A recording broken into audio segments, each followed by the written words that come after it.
All right, so this is the Winning at Work, 7 secrets to communicating well. If we get to 2 today, I will be shocked. So as I actually went through doing this presentation with Hawkeye, my partner, I realized, I realized that it'd be more pleasurable to go through 1 or 2 things and do them kind of well than just sort of whip through, skimming through the surface of 7. So, and also these are not particularly secret. They're just things that I have found that work for me, and from my explorations, I have found to be useful. Okay, so let's talk about winning at work. Human beings love to win. One could say we are wired to win, and typically we enjoy our victories best when shared. So we were just talking about this, that human beings in general, we're way more alike than we are different. Although it is really fun to talk about the differences that we find between men and women, young and old, but mostly we're very similar. So our motivations are similar. We like to go towards winning. We like to move away from losing. But all of these things, whether you're winning or losing, so going up or down, or coasting, or sort of grinding out a living, all of those are richer and deeper experiences when you're sharing them.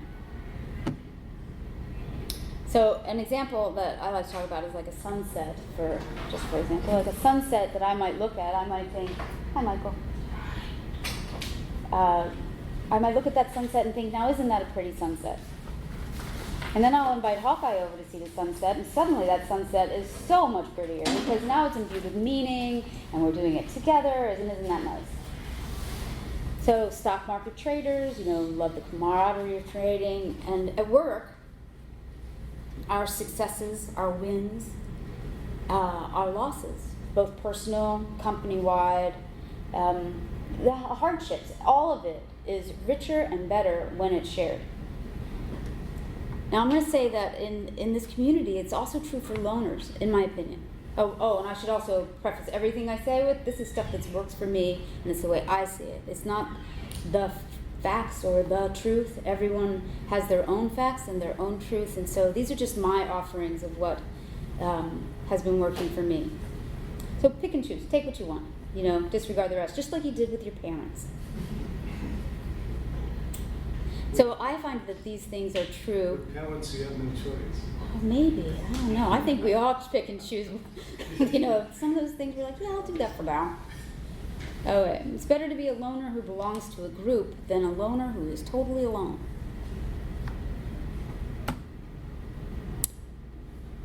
Who am I? So that's kind of a metaphysical question, right? So answering a question like that can take you down many rabbit holes. Like, it's led me down all sorts of paths in becoming doing personal enrichment courses and learning how to be a good salesperson when I was an auctioneer. Learning yoga. I'm a yoga teacher. Learning to be a therapist. I went and learned psychosomatic therapy in London for a year. So all of these things really were answering that question of who am I? And now I can answer for the purposes of this thing. I'm Jackie, or Jackie Tenderwolf. I am a Drupal Easy graduate. Y'all know who Drupal Easy? And Mike Anello's program, yeah. So I just finished that. So I'm from Chattanooga, and I'm changing careers. And so now I get to celebrate with all of you that as of Friday, I'm hired with a company as a front-end dev intern, so their very first intern. So, okay, and I also talked about, so this, by the way, I changed that. It said seeking front-end, it still says that. Well, I must not have saved my work, but it should say front-end intern with interpersonal frequency. All right. For the purposes of this talk on work communication, who am I? I'm a front-end dev, and I'm certified in integrative therapy. And so before I talk about this next slide, 2 levels of awareness, I want to express my gratitude to everybody who came. Thank you. And Also take a note that if you found your way into this room to talk about communicating and how to communicate well, then you have figured out how to survive at work. You're already doing something really, really well to be able to have the luxury to talk about how to communicate better. So congratulations. Let's talk about the main takeaway. So this is the main takeaway for this talk. You could leave after this if you wanted, but this is the one thing that I hope that I convey or we get to talk about. And that is that maintaining 2 levels of awareness will help you at work. Maintaining 2 levels of awareness, I am specifically talking about the level of ideas and the level of feeling. And if you can maintain your attention on both of those things, how it feels to be you and how the ideas you're having, then you will win at communicating. And so in a room, when you're with other people or another person, and you're having a conversation, keeping your attention on how they might be feeling and what they're saying, and how that feels to you and what ideas you have as a result of how you feel, that's the type of levels of awareness I'm talking about. I mean, other times you can think about levels of awareness like, I don't want to document this code I wrote, but I'm going to because I really like how efficient that is and it feels complete to me at the end to have it done. I like to think about dishes, like I don't really particularly like to do dishes. On the other hand, I really like a clean kitchen, and when I'm actually in the process of washing the dishes, it's kind of fun. So I can have those 2 levels of awareness on 2 goals. 2 feelings about things. Okay, so I took a bunch of notes over here. Yeah, so smart people. Okay.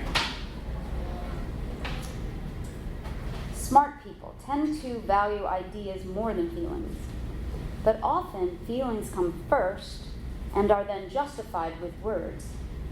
So we tend to justify the feelings we're having with the ideas in our heads. In that way, you can say that words are late. So how you're feeling, it gets communicated very often before the words are spoken.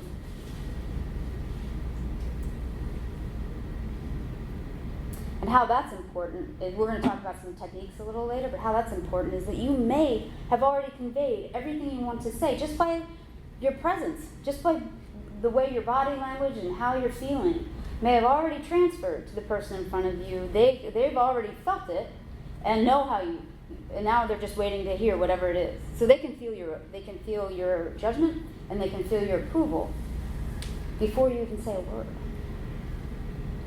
All right. So let me see where I decided to put this part. I wanted to talk, just do a little exercise before we started and maybe introduce ourselves a little bit. Let's just do an exercise. So this is from my yoga. We're going to do 3 different things from yoga training, from yoga. Does anybody do yoga? Yay. No. Does YouTube yoga count? All yoga counts. It all counts. All right, so first we're just going to breathe, take 3 breaths in and 3 breaths out. Okay, we'll do it together. So breathe in. And out. And in. And out. One more time.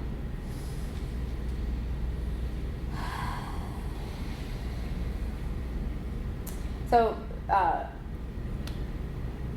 there's a lot of science into why that might work to calm you down a little bit or make you feel more in your body.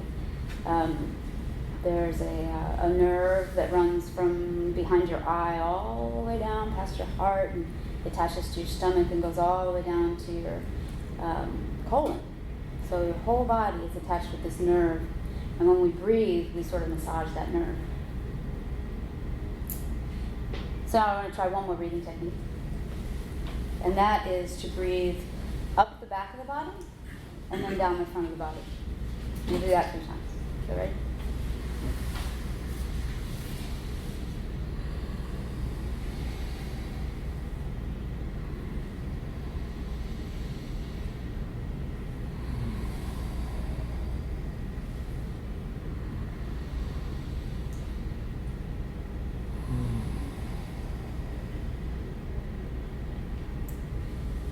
Anybody change a little bit when they do that? That's a little tingly. A little tingly? Anybody else? My eyes focused more. Yeah. It's interesting, right? Yeah. It's like you come towards your center more, and you get centered in that breath. So I imagine that everybody in the room has come up with some self-care that works for them or works for you to get more grounded or talk yourself off whatever feelings you're having so that you can be more present.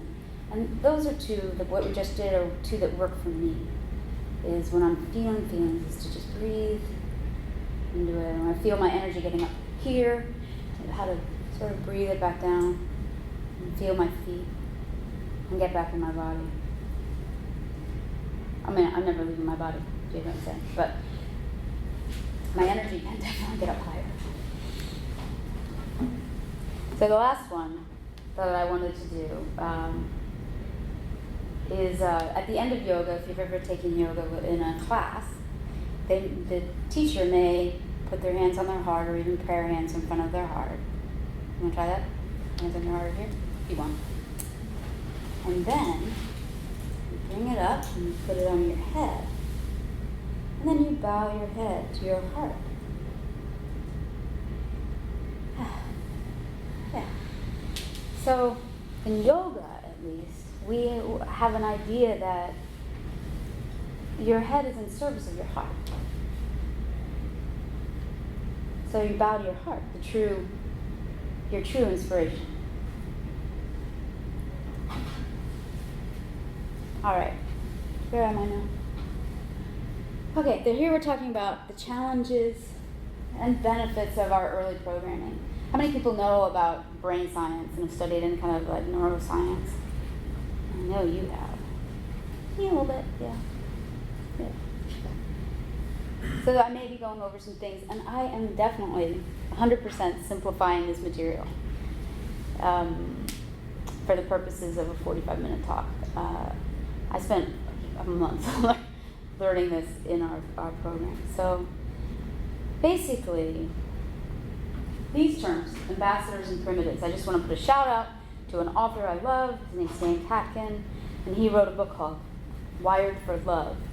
And this is how he explains the neuroscience that's behind our emotions.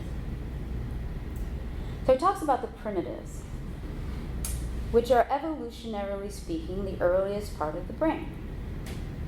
These parts are close to the cerebral cortex and they help us survive. To this day, they do that work. But our earliest ancestors, like right when we climbed out of the swamp, this is our lizard brains. These are the scanning the environment for danger and then reacting to that danger instantly. So without any thought. It's kill it, fight it, or run away from it, or freeze and play dead. So that is that primitive brain. So it's still a useful function if you've ever, almost been hit by a car on the street or something strange has happened when you're driving. I have been driving and something falls off a car in front of you and you have to swerve immediately, to get out of its way. And you're not thinking when you do those things. Your brain simply takes over. It happens so fast and your body is flooded with chemicals and you are just doing. And so you can imagine that feeling or that trigger, how useful it is. And yet it gets triggered when it's not needed all the time. We find ourselves triggered when it's not necessary. So very luckily, we have this other part of the brain in the front, the ambassadors. So this is the biggest part of our brain, which has evolved for cooperation. It's evolved for us to coordinate and cooperate. It gives us empathy, makes us able to sense how someone else is feeling. It actually gives us a sense of where we are in space and how it feels to be in our bodies. And we're getting signals and we read them up here. It's where our words, we formulate the words up in that part of our brain. So both our sort of rational thinking about things and also our empathic interpretation of our feelings. All that happens and our social engagement system.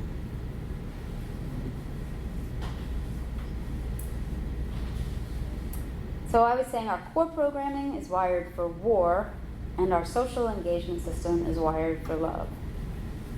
Or just social engagement is fine.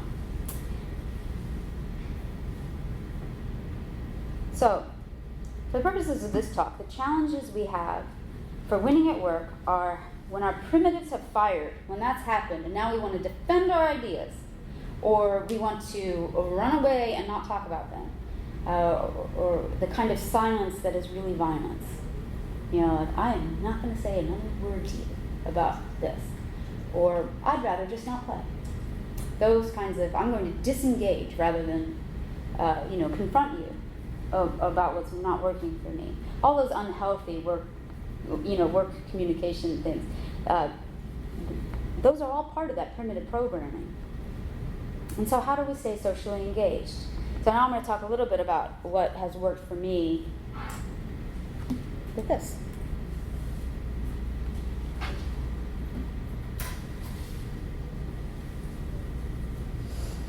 Okay, first I would like to acknowledge that sometimes when you're triggered, you can't back off, right?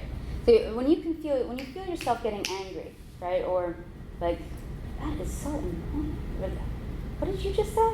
I think you just said something that I would like to, respond to in an unfavorable way, make you suffer for it, make you be ashamed of who you are. When that gets triggered, you have a few seconds to notice that you're not being attacked, or it's not unsafe. You are in fact safe, and you have a few minutes to stop. Now, if the whole system takes over, there's not much you can do because your body is flooded with chemicals and you're ready to fight. So the things you're about to say, you may regret very soon. 30 minutes later. Has anybody had that experience of saying things they wish they didn't? Never? No. Michael's very evolved. He doesn't have to express, he just have to show. Right. Yeah. The cleverest things you'll ever regret saying.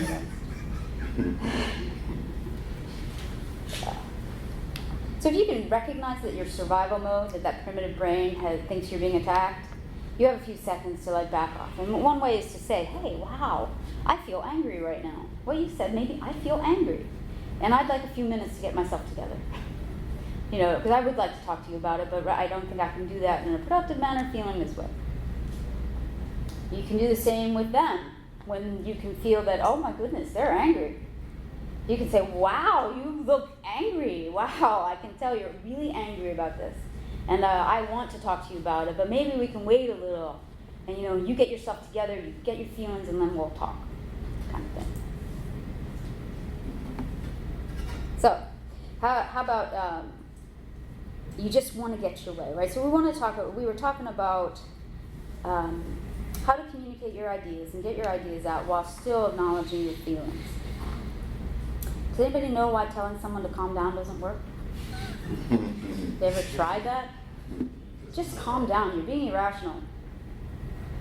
Oh, right? Yeah, it doesn't work at all. I just want to have a rational conversation, and when you're feeling irrational, you let me know. Yeah. That's because, in part, it's because their feelings are legitimate. And no one likes to be told your feelings are unimportant. Because in fact, they are really important. They might be more important than the words that are about to come out. As we talked about earlier, that they come first. The feelings come first. And they get communicated first. So how do you keep your social engagement system online when you're feeling triggered especially? Awareness. That's what works for me. Saying, I'm going to remain aware. I'm going to be aware of how it feels in my body right now and the ideas I want to communicate. I'm going to be aware of how it feels in this room, and I'm going to be aware of our collective pool of meaning. We're all going to contribute to a conversation. I want to hear all of that, and I want it to be safe in here. and feel safe for us all to do that. So I'm going to keep my attention on both. That's my awareness. Awareness is your biggest tool in this occupation.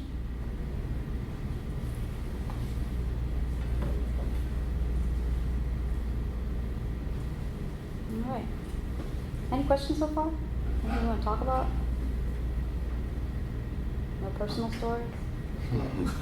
You don't want to stop that. We'll do it at the end. At the end, we'll talk personal stories.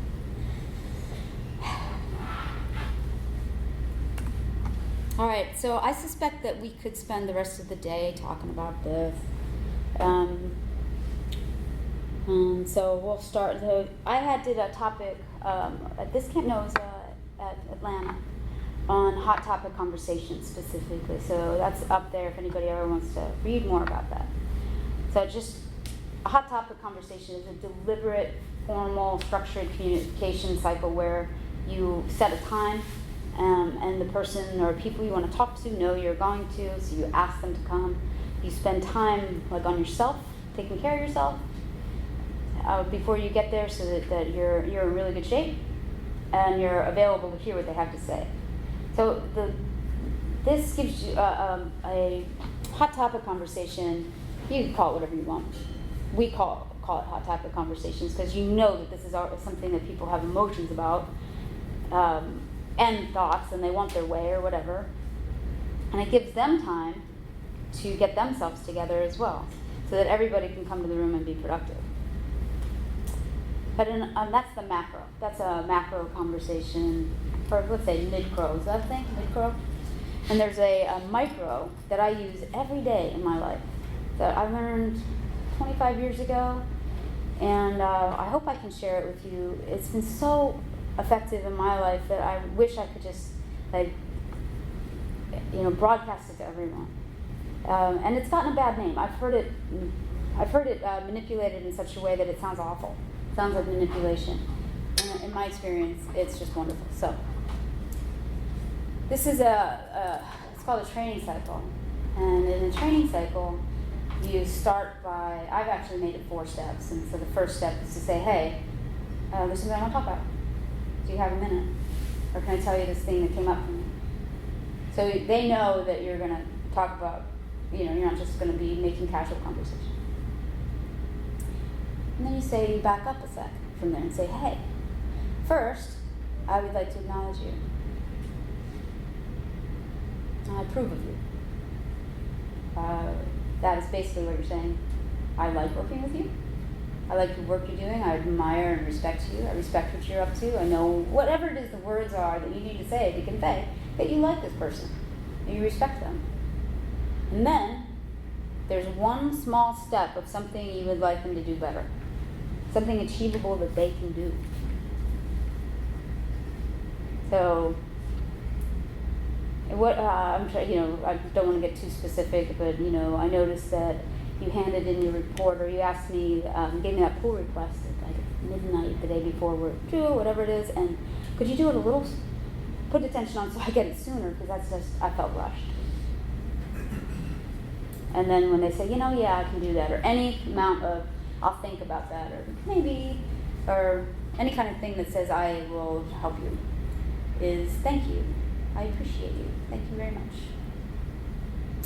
So, do you mind if I talk about when we were first playing with the training cycle? Yes. So, Let's see. Papa and I have been together for 4 years. And in the early, I said, okay, he would say, I don't do that. With so much, as much subtlety as a brick, right in the head. And I'd say, well, let's work, I want to teach you the training cycle. And so we went through that, and so then he would, just make a mistake of not using it. Just be tired or whatever, just not careful. And so I find myself getting my feelings hurt when I really want to give him what he wants. I really want him to be happy. I want to do it so that we're both happy. So I'd say, hey, can I tell you about this thing that is happening for me right now? And he would say, sure. And I'd say, I really appreciate how often you have been using the training cycle with me, and that you're taking the time to learn that. It really means a lot to me. And when you have something you want me to do better, will you please use the training cycle? So this is kind of meta, right? Training people to use the training cycle. And then he'd say, oh yeah, of course, sure. And I'd say, thank you. Okay. Any questions about the training cycle? So you can train people, and I like the idea of training. We were talking about clicker training. You guys know about dogs and clicker training? Yeah. So you can train people to do anything with a clicker, if you have their agreement and they don't feel like you're trying to, dog train them. And the part it's the breaking it down into something small and achievable that they can do that's a really secret. And so is the beginning part where I approve of you. So some people think this is manipulation. Well, it's not really. It's really, I really approve of you. It's not, I'm going to manufacture some thing so you won't take it badly when I tell you how awful you are. It's, I actually like you. I like working with you. I respect you, whatever it is. But it has to be genuine. And if it's not, then although they won't actually hear your request for improvement. Yes, sir. Yeah, that's always the challenging part for me is when I am triggered at work or whatever, I can't think of what I actually like about the person. Even though I know they're, on another day I can actually really like who they are. It's hard for me to say something that sounds and feels genuine, that is, approving or, because my brain is just sending me signals that say, you are the enemy, I should destroy you, kind of thing. Yeah. So what I was thinking is maybe that cultivating that dual level of awareness where on one level I think you're a piece of shit, and on the other level, I can remember that I actually do like you, or these certain things about you. Yeah. So that's hard. I agree, it's hard. But it's totally worth it, right? To think I want to have, not only do I want us to work together better in a way that feels good to me, but I want our relationship to grow as well. I want to improve both these things. That's that dual level of awareness. There's no real, when I say secret, see how it's not really a secret? It's not like a 1, 2, 3, 4, 5, 6, 7. It's really like a whole consciousness shift. Okay. So you can train, by the way, just I have some material, and you can train from the position of the learner, and you can also, so you can train your trainer to train you better, and you can also train from the point of view of the person who wants it done a different way. All of this slows things down. When we slow it down, we tend to be more in control of our feelings and our words.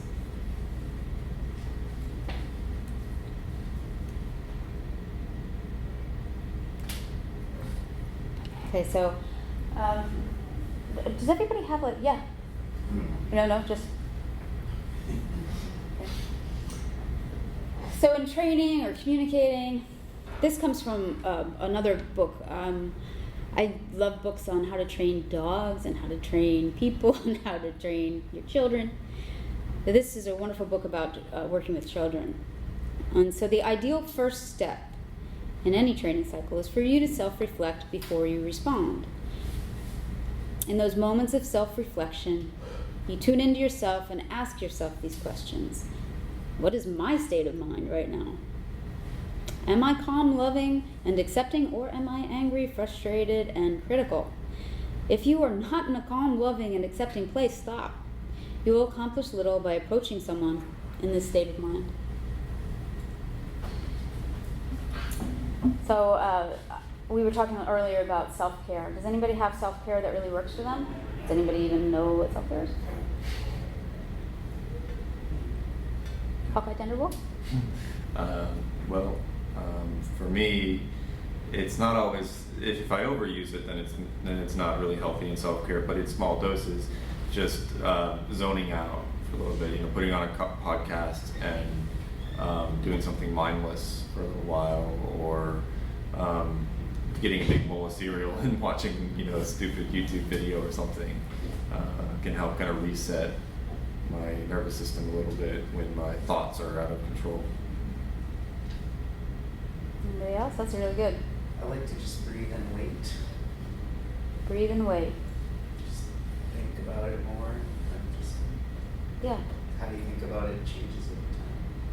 I read You read? to kind of change, get my brain off whatever's triggering me, get me to think about something else.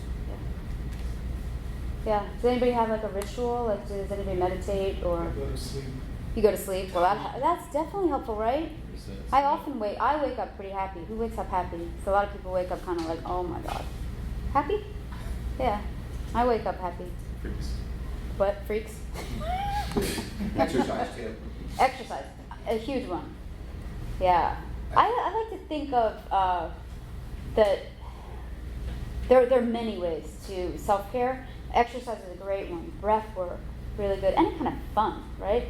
Fun is the best way to feel more alert. And doing things that are really drudgery and boring, that's the best way to go to sleep. I have a pretty elaborate form of self-care. I find making fires. Anybody else like making fires? Or taking baths or showers, long showers. Very nice. All these things are forms of self-care. Like actually taking the time to, well, girls like this. Maybe guys do too. It's primping, like, plucking out the little things, all the kind of little self-care things. So self-care doesn't have to be a very elaborate thing, but it is sort of you acknowledge that I'm doing this for me and for no other reason than I deserve to be taken care of right now. That's self-care. Let me see what I'm talking about. Okay. So, I'm not sure where I had put this in, but the idea is that if you take care of yourself, so your first relationship is with yourself, and yourself, you have many different expressions of yourself, but we all know about that core self, that person who's sort of observant and timeless and always there. All those other moods are like the weather or something. They come and go, but who you are stays with you. So you have yourself, and you have this relationship with yourself and how you feel about you. And that comes first. And then you have a relationship with someone else. And they reflect back at you, and you reflect back at them. And that relationship is, of course, now colored by how you feel about yourself. And then beyond that, there's this wider thing, this collective, maybe a family or the people you work with or a religious organization, but that's all now community and collective. And again, yourself is how you are reflected back and how you're part of that that organization. So it all comes back to how am I feeling about yourself, and this is why finding a self-care practice, finding things that really work for you, for settling your soul. That's how to communicate better. That's the first step.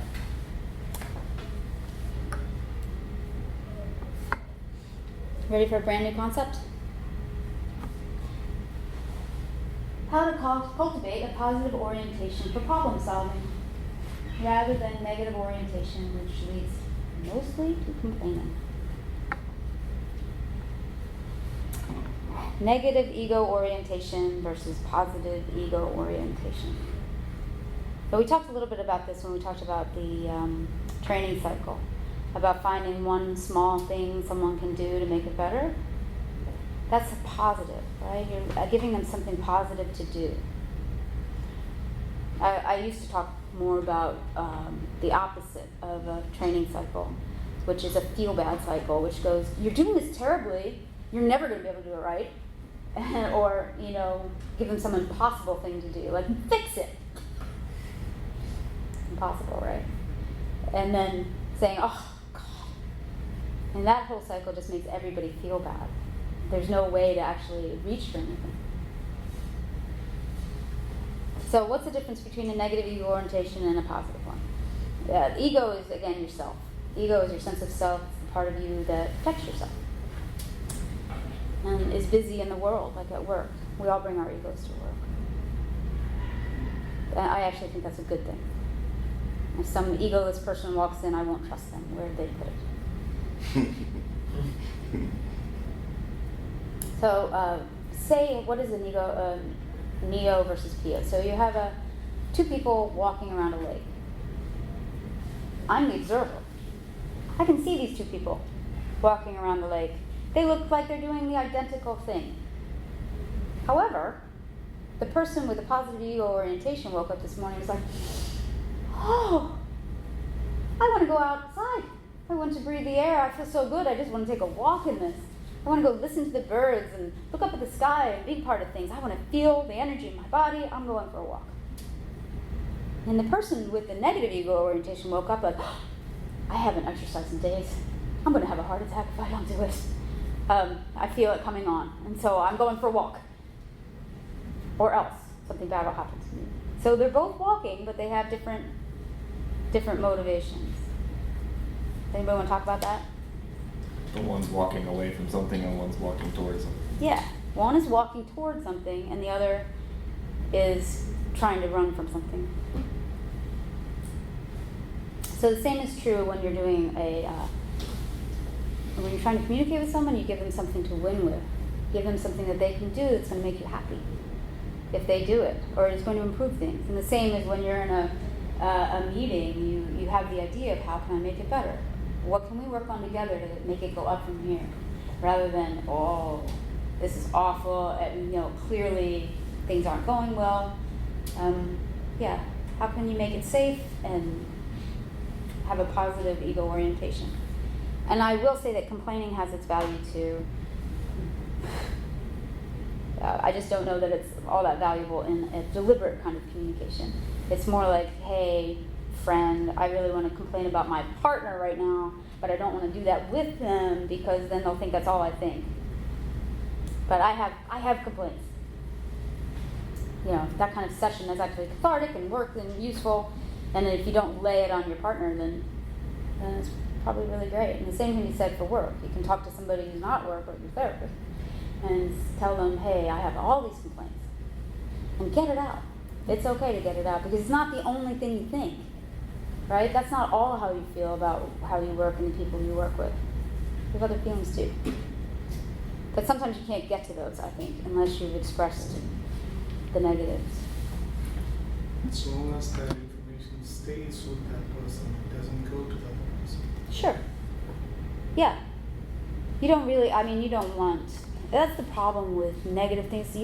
If someone says something negative about you, it has 9 times as much power over you as somebody saying something positive about you. You hear that positive thing, let it go. You hear that negative thing, it'll stay. Yeah, and if that's so for you, then you know it's true for the people you work with. So all they have to do is hear you say one negative thing to them, and that sticks for a long time. That's why you need 2. You need to sandwich your communications with 2 forms of acknowledgement or gratitude. And for everything you want to change, let them know there are 2 things that you're doing right.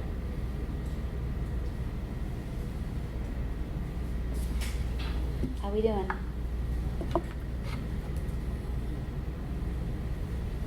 We have 5 more minutes.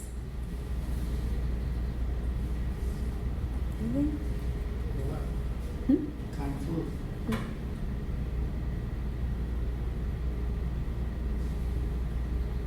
This is kind of a good one, is that people tend to be short on acknowledgement, and the more that you can broadcast your approval, the better it'll feel to be around you.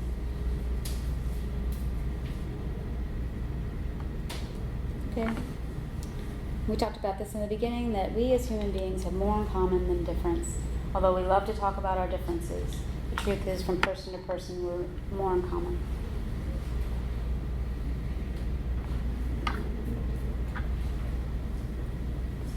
I didn't like the slide, can you tell? Have you read Talking to Strangers by Malcolm Gladwell? I haven't. I've read some of Malcolm Gladwell. That's his newest book, and it's very similar to this.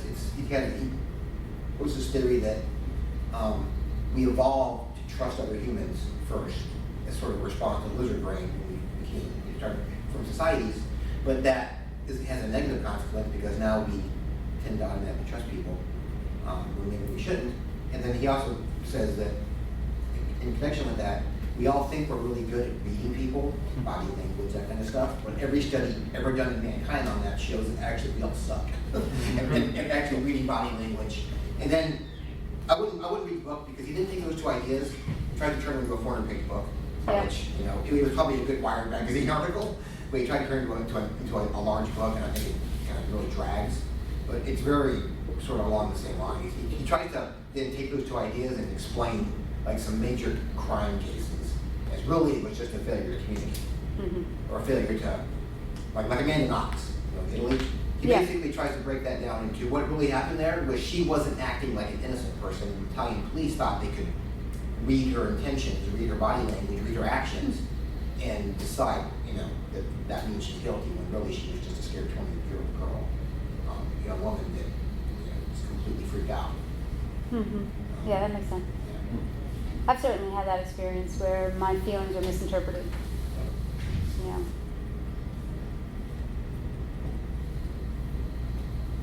Yeah, for sure.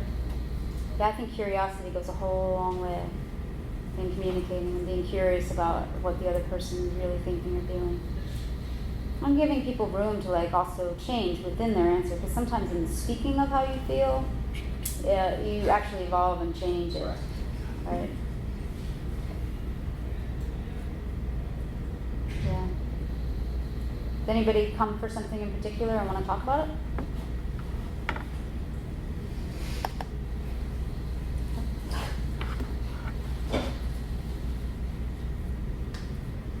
It's nice to think about this stuff. Thinking about what works and what doesn't, and how these are good reminders to think about how you might come up with new ideas, how you might help different situations. It's somewhat easy to sit here and think I should do this, but in the heat of the moment, it's really hard to remember to take a step back. Well, like with To be intentional with the communication. what's the negative ego Orientation? orientation? Yeah, so I had a conversation recently with somebody who was just complaining a lot, and they were saying, well, but these are really small things. How do I communicate? How do I complain about really small things to someone? And so something that I've been thinking, and I've been trying to like think through and see like if it makes sense. We're like, well, if it's a really small thing, make it a really small part of the relationship, right? So if you're communicating with someone, make sure that they know that how good the relationship is, and I think that's part of the training cycle too. Yeah. Make sure that that's there, so that then when you bring up the very small thing, it's proportionate, and that's part of what everyone's aware of, so they can accept it as a really small thing. But if you just are only ever talking about the really small thing or the really Yeah. small things, you're just kind of, it's not productive. It's interesting. I mean, what you say is exactly true. It's like, but it ends up being all small things in the end. Yeah, You know, they're all small things. Like, aren't you happy to be here? I'm so happy you're here. right. You know? And there's a small thing I want to talk about. I mean, in my own personal relationship with Hawkeye, when we used to, now we have a lot in the bank, right? If you think about it like a bank, Yeah, emotional bank, yeah. that we both put a lot of acknowledgement and care and time and all those things into the bank. So the bank's pretty solid. But in the early parts of the relationship, if we would have a disagreement, the bank wasn't quite as full, and so there'd be this thought that I might just take all my money out. Yeah, You know? right. Yeah. Now it's not like that because of how much cushion there is. And I think anybody can do that in any relationship, whether it's working or personal. It's like work, put into the bank. Yeah, just more positive interactions. Yeah. I personally think that's what a relationship is. A healthy relationship is good experiences stacked on top of each other. Yeah. And a bad one is when too many bad ones get stacked together. One thing I wanted to point out for me is that as a developer, people don't ask me to review pull requests so I can find all the good things about their code. It's like I might sort of put a smiley face or a +1 on like a couple lines that I think are super cool or something, or like nice job, it's really great how you did this. but it's like the culture, like the job title is essentially find what's wrong, you know, with this code, and that could be fun, but it takes a lot of intentionality or a lot of like doing this other kind of stuff to keep myself, you know, looking for what's right in my life and in other people and whatever, not constantly trying to find what's wrong and fix those little things that are wrong. So, yeah. If you put your attention on what's wrong and only what's wrong, you will end up with nothing but wrong everywhere you look. Yeah. There'll just be a mountain of wrong. Well, there's also an aspect to that where it matters how much time you feel like you have in the day. So if there's more slack in your day, if that's the flow of your day, then when you're looking at those things, you can take more of a coaching role where you know that they have the expertise to solve their problems. You just might have to ask a couple questions like, you know, that's interesting that you did this here. I could see where that could be a problem. You know, what could you do here differently or something? Yeah. And then they can think about it and they're like, oh yeah, I'll change it this way. But now how does it look? Like that's kind of like that pull request thing. But I think in a lot of situations in our work, we're like, there isn't any time for that. I just got to fix this. And if you didn't make this mistake in the first place, we'd all have more time. Yeah, it's like the stress is really bad in the workplace, and it has a way to trickle down to people's jobs and lives.